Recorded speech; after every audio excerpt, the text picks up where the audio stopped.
എന്നെ ഒരു കടുത്ത ബാറ്റ്മാൻ ആരാധകനാക്കി മാറ്റിയത് തീർച്ചയായും ക്രിസ്റ്റഫർ നോളന്റെ സിനിമകളാണ്. നോളന്റെ ആ ബാറ്റ്മാൻ മനസ്സിൽ അത്രമേൽ ആഴത്തിൽ പതിഞ്ഞു പോയത് കൊണ്ടാകാം വലിയ പ്രതീക്ഷകളൊന്നുമില്ലാതെയാണ് ഞാൻ മാറ്റ് റീവ്സിന്റെ ബാറ്റ്മാൻ കാണാനിരുന്നത്. ആദ്യമായി കണ്ടപ്പോൾ അതിൽ വലിയ പ്രത്യേകതകളൊന്നും എനിക്ക് തോന്നിയിരുന്നില്ല. എന്നാൽ എന്തുകൊണ്ടോ കുറച്ചു ദിവസങ്ങൾക്ക് ശേഷം ആ സിനിമ വീണ്ടും കാണാൻ എനിക്ക് തോന്നി. പിന്നീട് പലതവണ ആ സിനിമ കണ്ടപ്പോഴാണ് റീവ്സിന്റെ ബാറ്റ്മാന് അതിന്റേതായ ഒരു തനതായ ഭംഗിയുണ്ട് എന്ന് ഞാൻ തിരിച്ചറിയുന്നത്. അവിടെ നിന്നാണ് ഈ രണ്ട് ബാറ്റ്മാൻമാരും തമ്മിലുള്ള എന്നെ ആകർഷിച്ച അവരുടെ വ്യത്യാസങ്ങൾ എന്തൊക്കെയാണ് എന്ന് ഞാൻ കണ്ടെത്താൻ ശ്രമിച്ചത്. കുത്തിയിരുന്ന് ആലോചിച്ച് അതൊക്കെ ഒന്ന് ക്രമപ്പെടുത്തിയെടുത്തപ്പോൾ എന്തുകൊണ്ടോ റീവ്സിന്റെ ബാറ്റ്മാനോട് എനിക്കൊരല്പം ഇഷ്ടം കൂടിയതുപോലെ തോന്നി.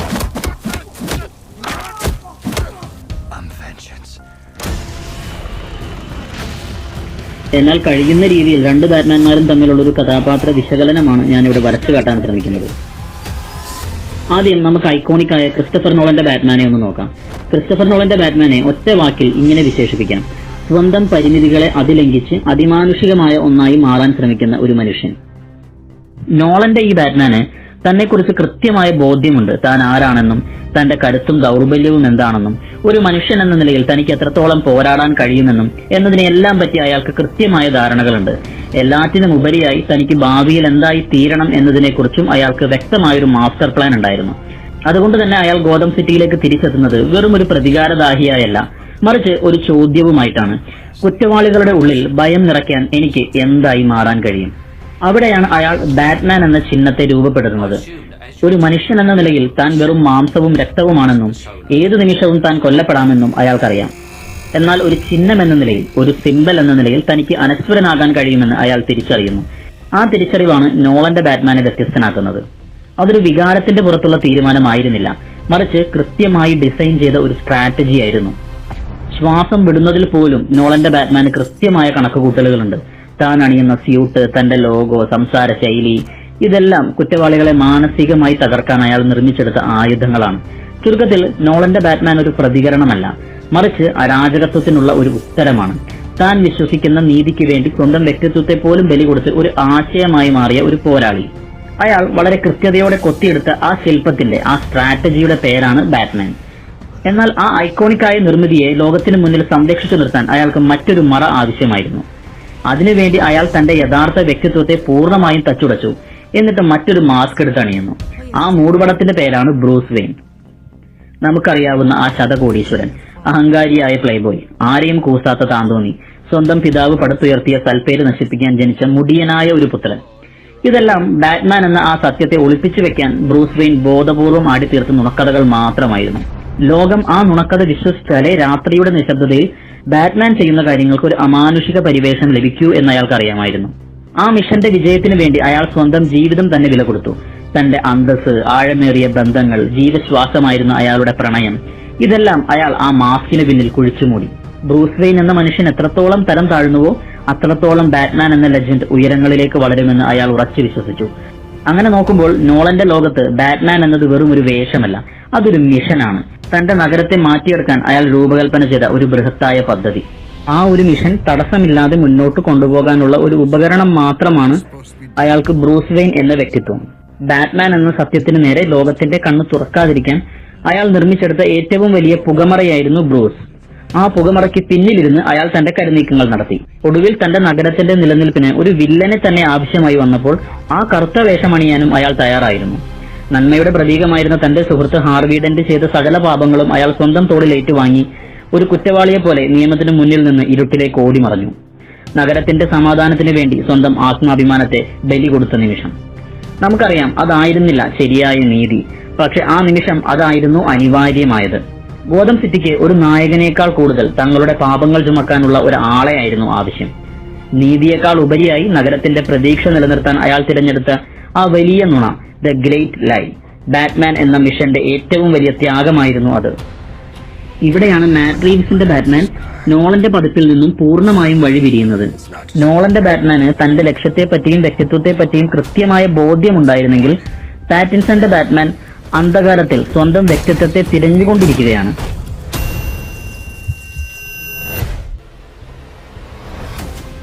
താൻ ആരാണ്, താൻ എന്തിനു വേണ്ടിയാണ് പോരാടുന്നത്, ഈ ചോദ്യങ്ങൾക്കുള്ള ഉത്തരം കണ്ടെത്താനുള്ള ഒരു നെട്ടോട്ടത്തിലാണ് സിനിമ തുടങ്ങുമ്പോൾ മുതലായാൽ. അവിടെ തന്റെ നഗരത്തെ രക്ഷിക്കാനുള്ള വലിയ പദ്ധതികളോ സ്ട്രാറ്റജികളോ ഇല്ല. പകരം അടക്കി നിർത്താൻ കഴിയാത്ത ഒരു ഭ്രാന്തമായ അഭിനിവേശം മാത്രമാണുള്ളത്. വല്ലാത്തൊരു ഒബ്സഷൻ. അയാൾക്ക് ഇതൊരു മിഷനല്ല, മറിച്ച് ബാറ്റ്മാൻ എന്ന് പറയുന്നത് തന്റെ ഉള്ളിലെ വേദന ശമിപ്പിക്കാനുള്ള ഒരു ഏക മാർഗം മാത്രമാണ്. I am vengeance. അതാണ് അയാളുടെ മന്ത്രം. നീതിയെ പറ്റിയോ ന്യായത്തെ പറ്റിയോ തകർന്നു വീഴുന്ന തന്റെ നഗരത്തിന് നൽകേണ്ട പ്രതീക്ഷകളെ പറ്റിയോ അയാൾ ആകുലപ്പെടുന്നില്ല.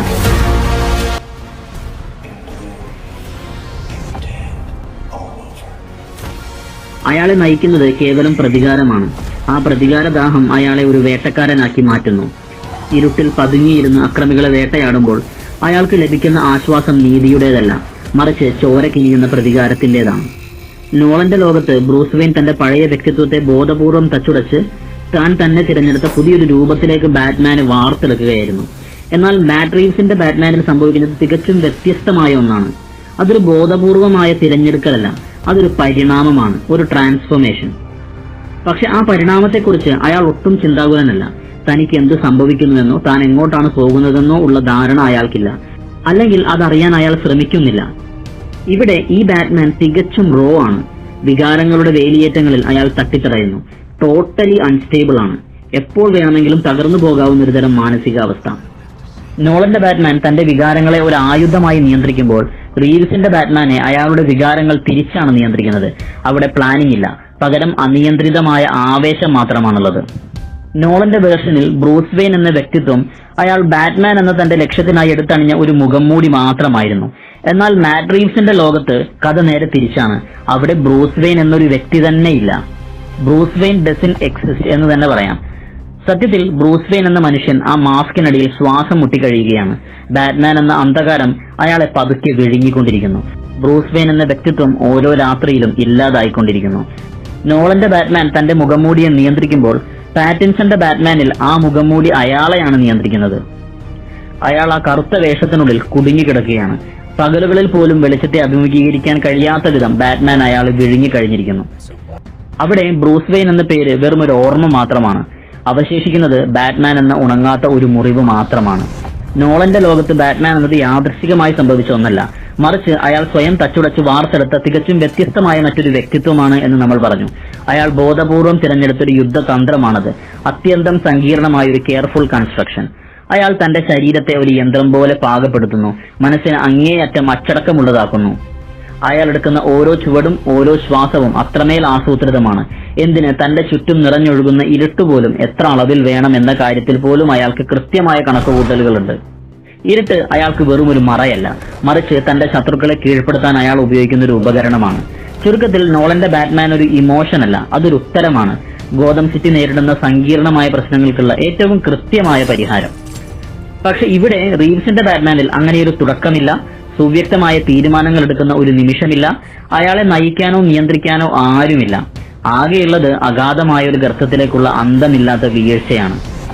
ബാറ്റ്മാൻ എന്നത് അയാൾ ആസൂത്രണം ചെയ്ത ഒന്നല്ല, മറിച്ച് ആ നഗരത്തിലെ ഇരുട്ടിൽ അയാൾക്ക് സംഭവിച്ചു പോയൊരു എവല്യൂഷനാണ്. ആ നഗരത്തിന്റെ ഇരുട്ടിനെ അതിജീവിക്കണമെങ്കിൽ അത്തരമൊരു മാറ്റം അയാൾക്ക് അനിവാര്യമായിരുന്നു. ഓരോ രാത്രികളിലും തന്റെ ജേണലിൽ അയാൾ നടന്ന സംഭവങ്ങൾ അങ്ങനെ തന്നെ രേഖപ്പെടുത്തുന്നുണ്ട്. പക്ഷെ അതൊരു മിഷന് വേണ്ടിയുള്ള പ്ലാൻ അല്ല, മറിച്ച് ഓരോ രാത്രിയിലും അയാൾ അനുഭവിക്കുന്ന ആത്മസംഘർഷങ്ങളുടെയും വികാരങ്ങളുടെയും ഒരു റെക്കോർഡ് മാത്രമാണത്. നോളന്റെ ബാറ്റ്മാൻ ഒരു പുതിയ വ്യക്തിത്വം നിർമ്മിച്ചെടുക്കുകയാണെങ്കിൽ ഇവിടെ റീവ്സിന്റെ ബാറ്റ്മാന് തന്റെ പഴയ വ്യക്തിത്വം ഓരോ നിമിഷവും നഷ്ടപ്പെട്ടുകൊണ്ടിരിക്കുകയാണ്. അയാൾ മറ്റെന്തോ ആയി മാറിക്കൊണ്ടിരിക്കുന്നു. ഉറക്കമില്ലാത്ത രാത്രികളിൽ നഗരത്തിന്റെ ഇടനാഴികളിലൂടെ അലഞ്ഞു നടക്കുന്ന, നിഴലുകളിൽ പതിയിരുന്ന് ഇരയെ കാത്തിരിക്കുന്ന ഒരു രാത്രി ജീവി. അയാൾ ഒരു നായകനാകാൻ ശ്രമിക്കുകയല്ല, മറിച്ച് തന്റെ ഉള്ളിലെ ഇരുട്ടിന് പൂർണ്ണമായും വഴങ്ങിക്കൊടുക്കുകയാണ്. അതൊരിക്കലും അയാൾ ആഗ്രഹിച്ചു തിരഞ്ഞെടുത്തൊരു പാതയല്ല. ഓരോ രാത്രിയിലും അയാൾക്ക് ആ തെരുവുകളിലേക്ക് ഇറങ്ങിയേ തീരൂ. അതൊരു കടമയല്ല, അതൊരു ദുശീലം പോലെ ഒരു അഡിക്ഷനാണ്. പുകവലിയോ മദ്യപാനമോ ഒക്കെ പോലെ ഒരു ബാഡ് ഹാബിറ്റ്.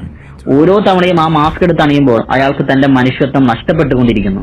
ബ്രൂസ് വെയിൻ എന്ന മനുഷ്യൻ ഓരോ രാത്രിയിലും ബാറ്റ്മാൻ എന്ന ആ ഇരുട്ടിലേക്ക് അലിഞ്ഞു ചേരുന്നു. താൻ സ്വയം നശിക്കുകയാണെന്ന് അറിഞ്ഞുകൊണ്ട് തന്നെ ആ നാശത്തിലേക്ക് വീണ്ടും വീണ്ടും നടന്നു പോകുന്ന ഒരു മനുഷ്യൻ. ആ മാസ്ക് അയാളുടെ വെറും ഒരു മുഖമല്ല, മറിച്ച് അയാളെ കാർന്നു തിന്നുന്ന ഒരു രോഗമായി മാറുകയാണ്. നോളന്റെ ബാറ്റ്മാനെ സംബന്ധിച്ചിടത്തോളം ഇരുട്ട്, ഭയം എന്നൊക്കെ പറയുന്നത് അയാൾ പഠിച്ച് കീഴ്പ്പെടുത്തിയ രണ്ട് ഗവേഷണ വിഷയങ്ങൾ മാത്രമാണ്. അയാൾ ഇരുട്ടിനെ നിരീക്ഷിക്കുന്നു, ഇരുട്ടിന്റെ മനഃശാസ്ത്രം പഠിക്കുന്നു, ഒടുവിൽ അതിനെ ശത്രുക്കൾക്ക് നേരെയുള്ള ഒരു പവർഫുൾ ആയുധമായിട്ട് മാറ്റുന്നു. അയാൾ ഇരുട്ടിലേക്ക് ഇറങ്ങിച്ചെല്ലുന്നത് ഇരുട്ടിന്റെ ഭാഗമാകാനല്ല, മറിച്ച് ഇരുട്ടിന്റെ മുകളിൽ നിൽക്കാൻ വേണ്ടിയാണ്. He stands above the darkness. ഇവിടെ ഇരുട്ട് അയാളുടെ ആജ്ഞകൾക്ക് വഴങ്ങിക്കൊടുക്കുന്ന ഒരു ഭൃത്യനെ പോലെയാണ്. ഭയം എന്നത് ക്രിമിനലുകൾക്ക് മാത്രം മനസ്സിലാകുന്ന ഒരു ഭാഷയായി അയാൾ ബോധപൂർവം ഉപയോഗിക്കുന്നു. റീവ്സിന്റെ ബാറ്റ്മാനിൽ ഈ ടൂളുകൾ അപ്പാടെ അപ്രത്യക്ഷമാകുന്നു. ഇവിടെ ഇരുട്ട് അയാൾ ഉപയോഗിക്കുന്ന ഒന്നല്ല, മറിച്ച് അയാൾ ശ്വസിക്കുന്ന ഒന്നാണ്. അയാളുടെ ജീവവായുവാണ് ഇരുട്ട്. അതായത് ഇരുട്ടിലാണ് അയാൾ ജീവിക്കുന്നത്. നോളന്റെ ബാറ്റ്മാൻ വെളിച്ചത്തിൽ നിന്ന് ഇരുട്ടിലേക്ക് ഇറങ്ങി ചെല്ലുകയാണ് ചെയ്യുന്നതെങ്കിൽ റീവ്സിന്റെ ബാറ്റ്മാൻ താൻ ജീവിക്കുന്ന ഇരുട്ടിൽ നിന്ന് വല്ലപ്പോഴും പുറത്തേക്ക് ഇറങ്ങി വരികയാണ് ചെയ്യുന്നത്. ആഴമേറിയ ഏതോ അന്ധകാരത്തിൽ നിന്ന് നിശബ്ദമായി ഭയാനകമായ ഒരു രൂപം പോലെ പതുക്കെ അയാൾ തെളിഞ്ഞു വരുന്നു. അയാൾ ഇരുട്ടിനെ നിയന്ത്രിക്കുകയല്ല, അയാൾ പതിയെ ഇരുട്ടായി മാറുകയാണ്. നോളന്റെ ബാറ്റ്മാൻ ഭയത്തെ തനിക്ക് ചുറ്റുമുള്ളവരെ നിയന്ത്രിക്കാനുള്ള ഒരു ആയുധമായി ഉപയോഗിക്കുമ്പോൾ റീവ്സിന്റെ ബാറ്റ്മാനെ സംബന്ധിച്ചിടത്തോളം ഭയം എന്നത് അയാളെ ഇപ്പോഴും രൂപപ്പെടുത്തിക്കൊണ്ടിരിക്കുന്ന ഒരു മോൾഡാണ്, ഒരു അച്ച്. അയാൾ ഭയത്തെ നിയന്ത്രിക്കുകയല്ല, പകരം ഭയവും ട്രോമയും ചേർന്ന് അയാളെ ഓരോ രാത്രിയും കൊത്തിയെടുക്കുകയാണ് ചെയ്യുന്നത്. He is being shaped by fear and trauma. അതുകൊണ്ടാണ് അയാളുടെ പോരാട്ടങ്ങൾ ഇത്രമേൽ ബ്രൂട്ടലായി മാറുന്നതിന്റെ കാരണം അവിടെ ഇരുട്ടും ഭയവും ബാറ്റ്മാനെ ഒരു ആയുധമായിട്ട് തിരിച്ചുപയോഗിക്കുകയാണ് ചെയ്യുന്നത്. താൻ ചെയ്യുന്ന കാര്യങ്ങൾക്ക് മേൽ അയാൾക്ക് പൂർണ്ണമായ നിയന്ത്രണമില്ല. ഉള്ളിലടങ്ങാത്ത വേദനയും ഭയവും പുറത്തേക്ക് പ്രവഹിക്കുമ്പോൾ അയാൾ ഒരു വേട്ടക്കാരനായി മാറുന്നു. നോളന്റെ ബാറ്റ്മാൻ ഒരു സർജന്റെ കൃത്യതയോടെ ശത്രുക്കളെ നേരിടുമ്പോൾ റീവ്സിന്റെ ബാറ്റ്മാൻ ഒരു കൊടുങ്കാറ്റിനെ പോലെ അവർക്കുമേൽ വീഴുന്നു. നോളന്റെ ബാറ്റ്മാനെ സംബന്ധിച്ചിടത്തോളം ഗോതം സിറ്റി എന്നത് ഇപ്പോഴും പ്രതീക്ഷ കൈവിടാതെ തനിക്ക് നന്നാക്കിയെടുക്കാൻ കഴിയും എന്നയാൾ ഉറച്ചു വിശ്വസിക്കുന്ന ഒരു സിസ്റ്റമാണ്. എത്രയൊക്കെ അഴിമതിയും വിഷവും ആ നഗരത്തിന്റെ സിരകളിൽ പടർന്നു പിടിച്ചാലും ഒരിക്കൽ അത് അതിനെയെല്ലാം അതിജീവിച്ച് ഉയർത്തെഴുന്നേൽക്കുമെന്ന് അയാൾ അടിയുറച്ച് വിശ്വസിക്കുന്നു. അതുകൊണ്ട് തന്നെ ആ നഗരം അയാൾ സംരക്ഷിച്ച് പൊതിഞ്ഞു പിടിക്കേണ്ട ഒരു നിധിയാണ്. നഗരത്തെ സംരക്ഷിക്കുന്നതിന് വേണ്ടി അയാൾക്ക് സിസ്റ്റത്തിന് പുറത്തുനിന്ന് പോരാടേണ്ടി വരുന്നുണ്ടെങ്കിൽ പോലും ആ നഗരത്തിലുള്ള വിശ്വാസം നോളന്റെ ബാറ്റ്മാൻ ഒരിക്കലും കൈവിടുന്നില്ല.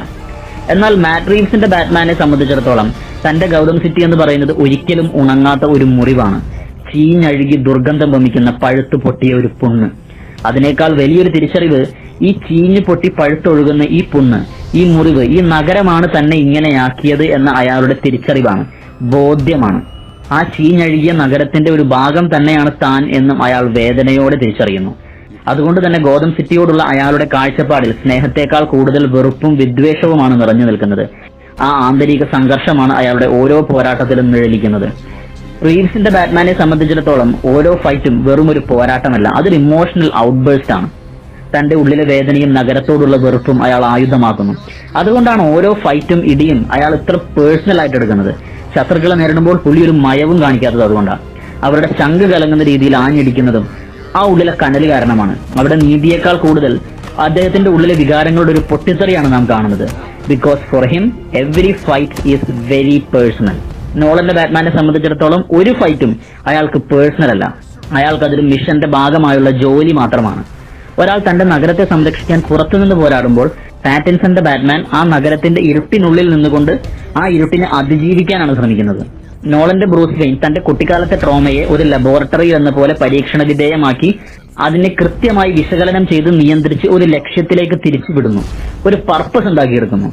ഇവിടെ അയാളുടെ കുട്ടിക്കാലത്ത് സംഭവിച്ച അയാളുടെ ട്രോമ അയാൾക്ക് മുന്നോട്ട് കുതിക്കാനുള്ള വെറും ഒരു ഇന്ധനം മാത്രമാണ്, ഫ്യൂവൽ. ആ വേദനയിൽ നിന്നാണ് അയാൾ 3 വലിയ ഉത്തരങ്ങൾ കണ്ടെത്തിയത്: സിമ്പിൾ, മിഷൻ, സിസ്റ്റം. ഒരു മനുഷ്യനേക്കാൾ വലിയ അടയാളമായി മാറുക, വ്യക്തിപരമായ താല്പര്യങ്ങളില്ലാത്ത ഒരു പോരാട്ടം, നഗരത്തിന്റെ നിയമവ്യവസ്ഥയെ താങ്ങി നിർത്തുക. എന്നാൽ റീവ്സിന്റെ ബാറ്റ്മാൻ തന്റെ ട്രോമയെ പ്രോസസ് ചെയ്യാനോ മനസ്സിലാക്കാനോ ശ്രമിക്കുന്നില്ല. പകരം അയാൾ അത് ഓരോ രാത്രിയിലും തെരുവുകളിൽ എക്സ്പ്രസ് ചെയ്തുകൊണ്ടിരിക്കുകയാണ്. That's the difference, process and expression. ഉള്ളിൽ അടിച്ചമർത്തപ്പെട്ട വേദനയെ പുറത്തേക്ക് വിടുന്ന ഒരു പ്രക്രിയ മാത്രമാണ് അയാൾക്കത്. അതിന്റെ ഫലമോ ആങ്കർ, ഐസൊലേഷൻ, ഫിയർ, ഒടുവിൽ തടുക്കാനാകാത്ത പൊട്ടിത്തെറിയും, ടോട്ടൽ ഔട്ട്ബേസ്റ്റ്. കൊല്ലരുത് എന്നത് 2 ബാറ്റ്മാൻമാരുടെയും പൊതുവായൊരു നിയമമാണെങ്കിലും അതിന്റെ ആധാരശിലകൾ 2 ബാറ്റ്മാൻമാർക്കും വ്യത്യാസമുണ്ട്. നോളന്റെ ബാറ്റ്മാൻ അഹിംസ എന്നത് ബോധപൂർവം തിരഞ്ഞെടുത്തൊരു ഫിലോസഫിയാണ്. കുറ്റവാളികളെയും നീതി നടപ്പിലാക്കുന്ന അയാളെയും തമ്മിൽ വേർതിരിക്കാൻ അയാൾ തന്നെ വരച്ച ഒരു ലക്ഷ്മണ രേഖ. ഒരു പുതിയ നീതിവ്യവസ്ഥ പടുത്തുയർത്താൻ ഇറങ്ങിത്തിരിച്ച അയാളുടെ ലിഖിതമായ ഭരണഘടനയിലെ വളരെ പ്രധാനപ്പെട്ട ഒരു റൂളാണത്, കൊല്ലരുത്. എന്നാൽ മാറ്റ് റീവ്സിന്റെ ബാറ്റ്മാനിലേക്ക് വരുമ്പോൾ കൊല്ലരുത് എന്നത് വെറും ഒരു നിയമമല്ല, മറിച്ച് കൈവിട്ടു പോകുന്ന തന്റെ സാനിറ്റിയെ, തന്റെ മാനസിക നിലയെ മുറുകെ പിടിക്കാനുള്ള അദ്ദേഹത്തിന്റെ അവസാനത്തെ നിലവിളിയാണ്. ആ അതിർവരമ്പ് ഒരു തവണയെങ്കിലും ലംഘിച്ചാൽ പിന്നെ താനും താൻ വേട്ടയാടുന്ന ക്രിമിനലുകളും തമ്മിൽ യാതൊരു വ്യത്യാസവും ഇല്ലാതാകുമെന്ന് അയാൾ ഭയപ്പെടുന്നു. ആഴക്കടലിൽ മുങ്ങിത്താഴുന്ന ഒരാൾ ഒരു വൈക്കോൽ തുരുമ്പിൽ എന്ന പോലെ തന്റെ തകർന്നുകൊണ്ടിരിക്കുന്ന വിവേകത്തെ നിലനിർത്താൻ അയാൾ ആ ഒറ്റ നിയമത്തിൽ കടിച്ചു പിടിച്ച് തൂങ്ങിക്കിടക്കുന്നു. അതുകൊണ്ടാണ് അയാളുടെ ഓരോ ഫൈറ്റുകളിലും നാം ഒരു വിറയൽ കാണുന്നത്. ഓരോ തവണയും ഒരു കുറ്റവാളിയെ കൊല്ലാൻ ഭാഗത്തിൽ അയാൾ ആഞ്ഞടിക്കുമ്പോഴും അവസാന നിമിഷം അയാൾ സ്വയം നിയന്ത്രിക്കുന്നു. ആ നിയന്ത്രണം നീതിയോടുള്ള താല്പര്യം കൊണ്ടല്ല, മറിച്ച് താനൊരു മൃഗമായി മാറുമോ എന്നുള്ള ഭയം കൊണ്ടാണ്. ആ ഒരൊറ്റ അതിർവരമ്പ് മാത്രമാണ് അയാളെ ഇന്നും ഒരു മനുഷ്യനായി നിലനിർത്തുന്നത്. അതുകൊണ്ട് ഇടിച്ച് ചങ്ക് തകർക്കും, എല്ലും നട്ടെല്ലും ചവിട്ടിയൊടിക്കും, പക്ഷെ കൊല്ലില്ല. അതൊരു ഇൻസ്റ്റിങ്ക്റ്റ് ആണ്, ഒരു ഹെസിറ്റേഷൻ. ആ ഒരു അതിർവരമ്പ് ലംഘിച്ചാൽ തനിക്ക് സംഭവിക്കാനിരിക്കുന്ന മാറ്റത്തെ അയാൾ അത്രമേൽ ഭയപ്പെടുന്നു. തന്റെ നഗരത്തെ മുഴുവൻ പിടിമുറക്കിയ, തന്നെയും വിഴുങ്ങാൻ വെമ്പുന്ന ആ ഇരുട്ടിന് പൂർണ്ണമായും കീഴടങ്ങാൻ സമ്മതിക്കാത്ത അയാളുടെ അവസാന പോരാട്ടമാണത്. ഓരോ രാത്രിയിലും അയാൾ ഈ ഒരു കഠിനമായ മാനസിക സമ്മർദ്ദത്തിലൂടെ കടന്നു പോകുന്നുണ്ട്. അങ്ങനെ ഇരിക്കെയാണ് റീവ്സിന്റെ ബാറ്റ്മാൻ തന്റെ യഥാർത്ഥ പ്രതിരൂപമായ റിഡ്ലറെ അഭിമുഖീകരിക്കുന്നത്. റിഡ്ലർ അയാൾക്കൊരു തിരിച്ചറിവായിരുന്നു, ഒരു വേക്കപ്പ് കോൾ. താൻ കാത്തു സൂക്ഷിക്കുന്ന ആ നേരിയ അതിർവരമ്പ് കൂടി മറികടന്നാൽ താൻ എന്താകും എന്ന് റിഡ്ലറെ കാണുമ്പോൾ റീവ്സിന്റെ ബാറ്റ്മാന് മനസ്സിലാകുന്നു.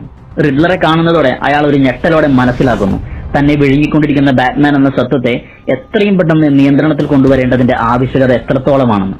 എല്ലാം ഒന്നുകൂടി ഒന്ന് ചുരുക്കി പറയാം. ഇരുവരും അണിയുന്നത് ഒരേ മുഖംമൂടിയാണ്. ഒരേ നഗരത്തിലൂടെയാണ് അവർ നടന്നു നീങ്ങുന്നത്. ഒരേ രാത്രിയുടെ നിശബ്ദതയിൽ നിന്നാണ് ഇരുവരുടെയും ജനനം. പക്ഷെ ആ വേദനയിൽ നിന്ന് അവർ എന്തായി തീരുന്നു എന്നത് തികച്ചും വ്യത്യസ്തമാണ്. നോളന്റെ ബാറ്റ്മാൻ തന്റെ ട്രോമയെ കൃത്യമായൊരു രൂപത്തിലേക്ക് മാറ്റിയെടുത്തു. അയാൾ അതിനെ പഠിക്കുന്നു, നിയന്ത്രിക്കുന്നു, തന്നേക്കാൾ വലിയൊരു ലക്ഷ്യമായി അതിനെ പരിവർത്തിപ്പിച്ചു. ഇവിടെ ബാറ്റ്മാൻ വെറും ഒരു മനുഷ്യനല്ല, അതൊരു ആശയമാണ്. ഗോഥത്തിന്റെ അരാജകത്വത്തിന് മുന്നിൽ വളരെ ശ്രദ്ധാപൂർവം അയാൾ പടുത്തുയർത്തിയ ഒരു ഉത്തരം. എന്നാൽ റീവ്സിന്റെ കഥയിൽ തന്നെ സൃഷ്ടിച്ച ആ മുറിവിനുള്ളിൽ ബ്രൂസ് വെയിൻ ഇപ്പോഴും തളയ്ക്കപ്പെട്ടിരിക്കുകയാണ്. ഈ മുഖംമൂടിയുടെ പൂർണ്ണരൂപം അയാൾ ഇതുവരെ മനസ്സിലാക്കിയിട്ടില്ല. ക്രോധവും ഭയവും അയാളെ നിയന്ത്രിക്കുന്നു. അന്ധകാരം അയാളെ വിഴുങ്ങിക്കൊണ്ടിരിക്കുന്നു. ഓരോ രാത്രിയിലും താൻ വേട്ടയാടുന്ന ആ ക്രൂരതയായി താനും മാറിപ്പോകുമോ എന്ന് അയാൾ ഭയപ്പെടുന്നു.